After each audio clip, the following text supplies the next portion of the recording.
பாருங்கள் மன்னா. சீக்கிரம் அரண்மனை முன்பதாக மகிழ் தோரணமானதை கட்டு.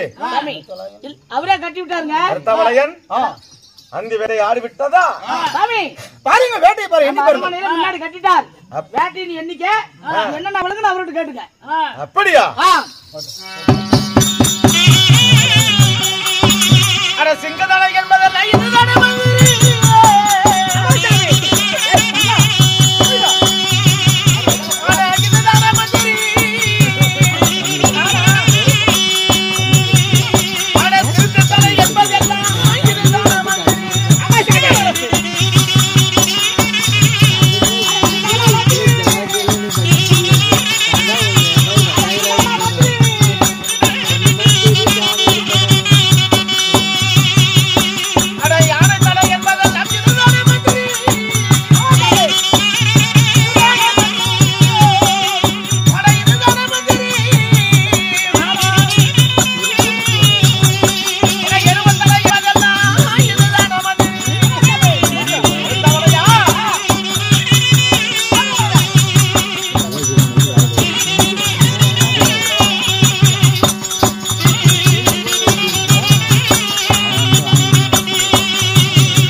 இதோ 7 தோரணமானது கட்டி இருக்கிறது.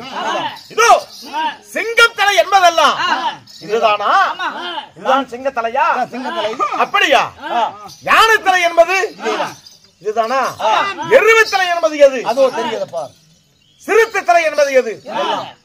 புலி. சரி எண்ணுங்கள். என்ன எண்ணி பாருங்க. 1 2 3 4 5 6 7. எப்படி வீரவளையா என்ன சொல்லை தவறானபடிக்கு செய்து முடித்து விட்டார். எடுத்த காரியத்தை நினைத்ததை முடித்து விட்டு வந்திருக்கிறார். சந்தோஷம்.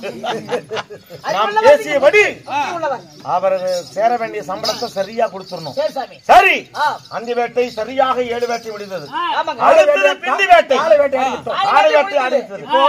மாலை வேட்டை ஆட வேண்டும். மாலை வேட்டையும் இதே போல சிறப்பாக ஆடி வர வேண்டும். வேட்டை கொண்டு வரணும். ஆமா, போய் வா. போய் வா.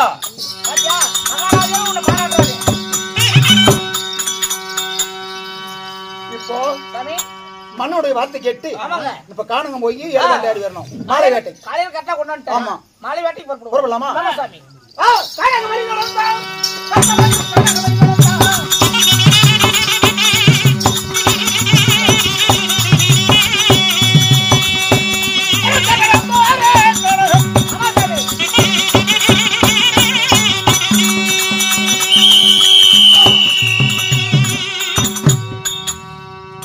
மறுபடியும் மாலை வேட்டைக்கு வந்துட்டோம். அடிப்போமா? வேட்டையாடுவோம், வனத்தில் வேட்டையாடுவோம்.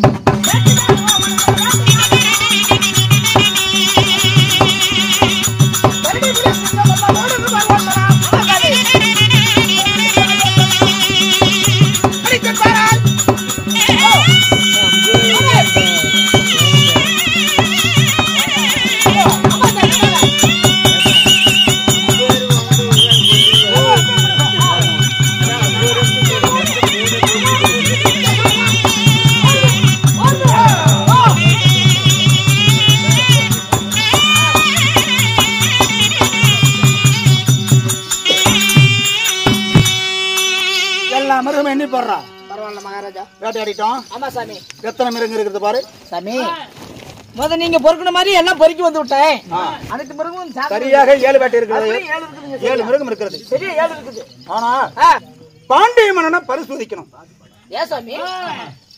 7 வேட்டையில கம்மியா வந்துட்டீங்கன்னா சம்பளத்தில் பிடிபடும். ஓ, நம்ம சம்பளம் பேசக்குள்ள அப்படி ஒரு வார்த்தை சொன்னாரு. ஆமாங்க, எனக்கு ஞாபகம் இருக்குது. அதனால பாண்டிய மன்னனை பரிசோதிக்கணும்.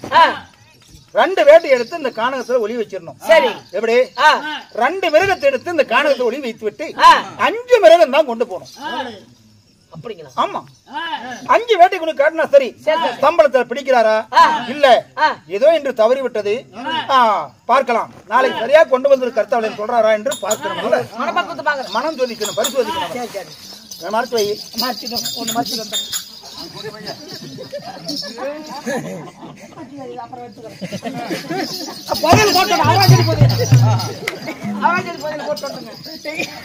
சரி சரி, இப்போ 5 வேட்டை இருக்கிறது, உனக்கு காட்டணும்ல.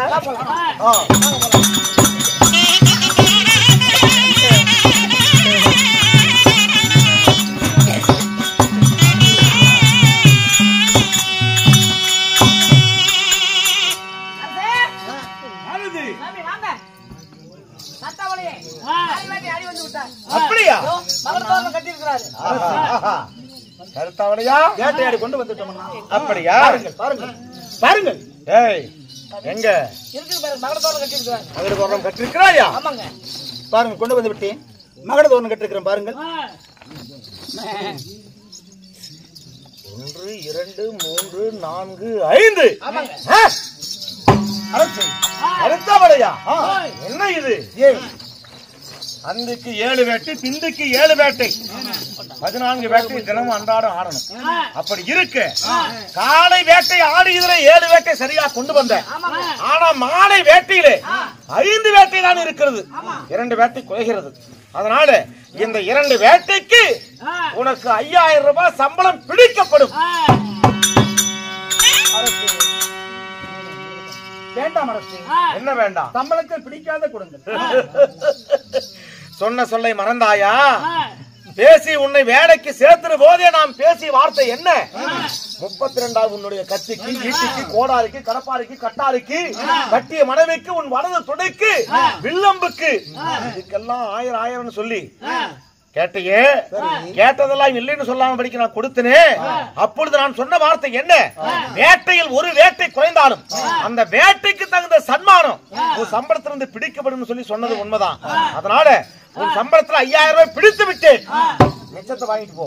மன்னா, நானா ஒன்று கேட்கிறேன். என்ன? ஒரு மனிதனுக்கு 40 வயது ஆகிவிட்டால் ஏறு ரத்தமா இறங்கு ரத்தமா சொல்லுங்க. 40 வயதிற்கு மேல, 40 வயது வரைக்கும் ஏறு ரத்தம், 40 வயதிற்கு மேலாக இறங்கு ரத்தம் தான். அதனால உன்னிடத்தில் வேலைக்கு சேர்ந்து கொஞ்சம் காலம் ஆகிவிட்டது. ஒரு மனிதனுக்கு வழியை கொண்டு போவதில்லை. ஆமா, நாளை கொண்டு வந்து அரசு தவறி விட்டது, நாளை கொண்டு வந்து விடுகிறேன். எத்தனை சொன்ன போதும் ஏற்காது என் மனது. சொன்ன சொல்லை தவற மாட்டான் இந்த பாண்டிய மன்னன்.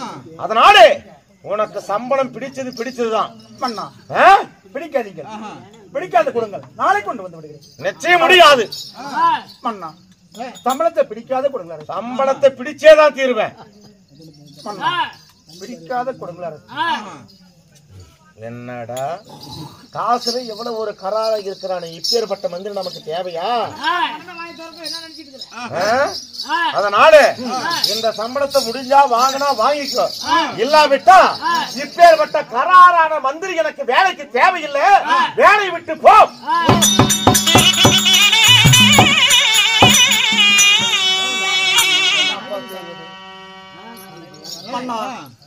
என்ன வேலை விட்டு போன்னு சொல்லிவிட்டார். மன்னா, மீண்டும் கேட்கிறேன், பிடிக்காத குடங்கள் அப்படியெல்லாம் சொல்லாதீங்க. ஏண்டா என்னிடத்தில் வேலை செய்ய வந்தவங்க எல்லாம் நான் சொன்ன சொல்லுக்கு எது என்னுடைய மன்னுடைய வார்த்தைக்கு எதிர்வார்த்தை எவரும் பேச மாட்டாங்க. அப்படி இருக்க இவன் எதுக்கெல்லாம் சம்பளம் கேட்டான்? 1000 கட்டி மனைவிக்கெல்லாம் 1000. வீட்டுல பொண்டாட்டி அவளுக்கெல்லாம் சேர்த்து 1000 ரூபாய் கேட்டுக்கிறான்னா 32,000 சர்வ சாதாரணமான சம்பளமா? கொடுக்க முடியாது, முடியாது, கொடுக்க முடியாது, முடியாது. மன்னா, இப்பேற்பட்ட மன்னன் சம்பளத்தில் பிடிப்பனாத கொடுப்பேன் என்று குறிக்கிறார் அல்லவா? ஆமா, இப்பேற்பட்ட மன்னனிடத்திலே நான் வேலைக்கு சேர்வதில்லை. இதோ நீ கொடுத்த அம்பு, ஆயுத, கட்டாரி, ஈட்டி எல்லாம் எடுத்து செல்லுங்கள். இதோ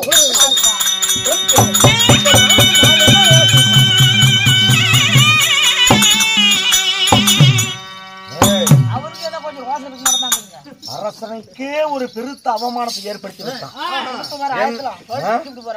நான் கொடுத்த ஆயுதத்தை எல்லாம் கீழே தூக்கி வீசிட்டு போவது ஒண்ணுதான், என் முகத்துல தூக்கி அழித்தது ஒன்றுதான். இவன் இனிமேல் நம்ம அரண்மனைக்கு வரவே கூடாது. போனவன் போனதாக இருக்கட்டும், இவன் போனா போயிட்டு போறான்டா. போட்டா 1000 காக்கா அப்படி சொல்லு. மறுபடியும் ஒரு ரவுண்ட் விட்டு 6வது வேலைக்கு வந்துட்டு போறாங்க.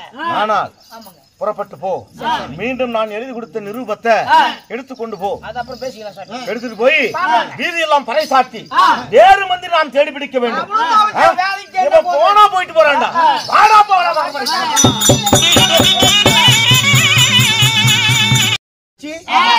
இப்போ மீன் வலை தைச்சு வட கோதாவரி தென் கோதாவரி சென்று மீன் பிடிக்க போகிறார்.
கோதாவரி போனோம்ல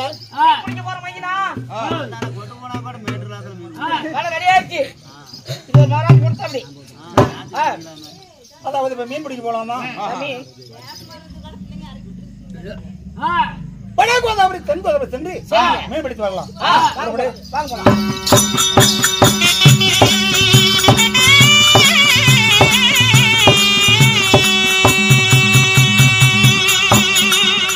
இப்போ தும்பபத்திரி கோதாவரி வந்துட்டோம்.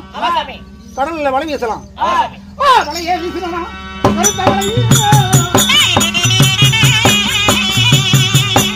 நீங்களே பிடித்த கருத்த வலையை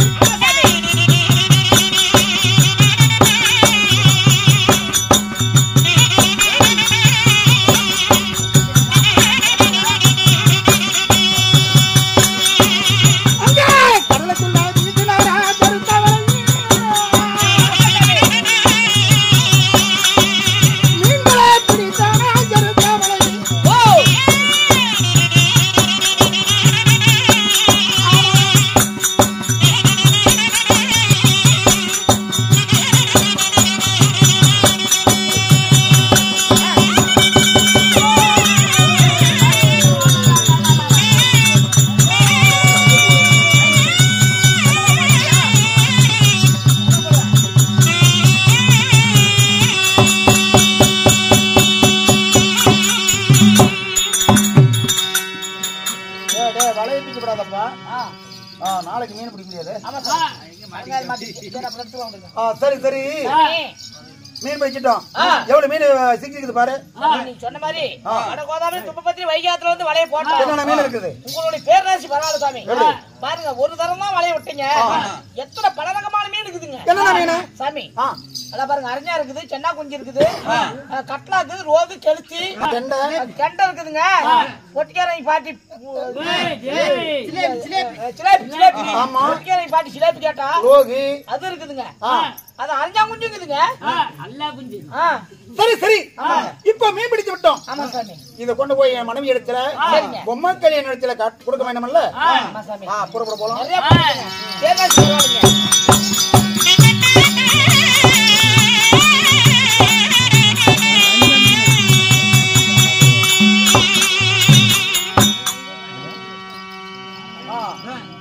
அம்மா அம்மா என்ன ஆமா ஐயா அகராஜ கூப்பிடுறாரு வாங்க. சரி பொம்மை கல்யாணி, இதோ மீன் பிடித்து வந்து விட்டேன். இது எடுத்து நீ வியாபாரம் செய்து வர வேண்டுமல்ல? ஏமா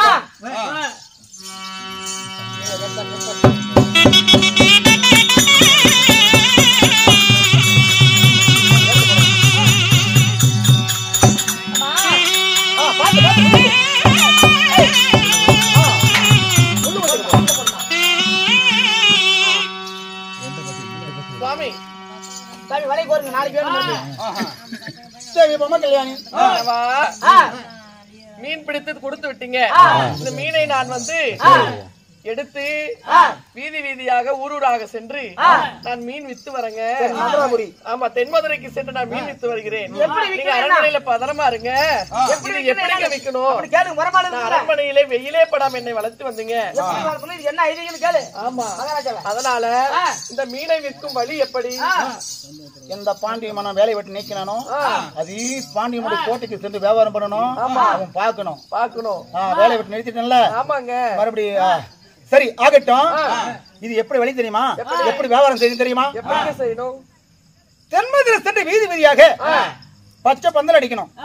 பச்சை பந்தல் அடிக்கணும். ஆமா, பச்சை பந்தல் அடித்து நம்ம குலவிளக்கை ஏற்றி வைத்து கற்பூர தீபம் வைத்து தீபமேற்றி நம்ம குலதேவதை வணங்கி வியாபாரம்னு சொல்லி கும்பிட்டு வியாபாரம் செய்து வாருங்கள். அப்படியா? நன்றாக வேலையாவும் கிழக்கே உதிக்கின்ற கதிரவன் அஸ்தமாகரத்துக்குள்ள வீடு வந்து சேரணும். ஏன்னா ஒரு பொம்பளை தென்மதுரை தேடி போற எப்படி? ஆமா, உண்மைதான். ஆண் துணை இல்லாமல் பெண் தனிமையில போற தென்மதுரைக்கு வியாபாரம் விற்பதற்காக நான் வருவரை மக்களை பதனமாக பாத்துக்கோங்க. அப்படியே சென்று வருகிறேன் மன்னா. பதனம். சரிங்க.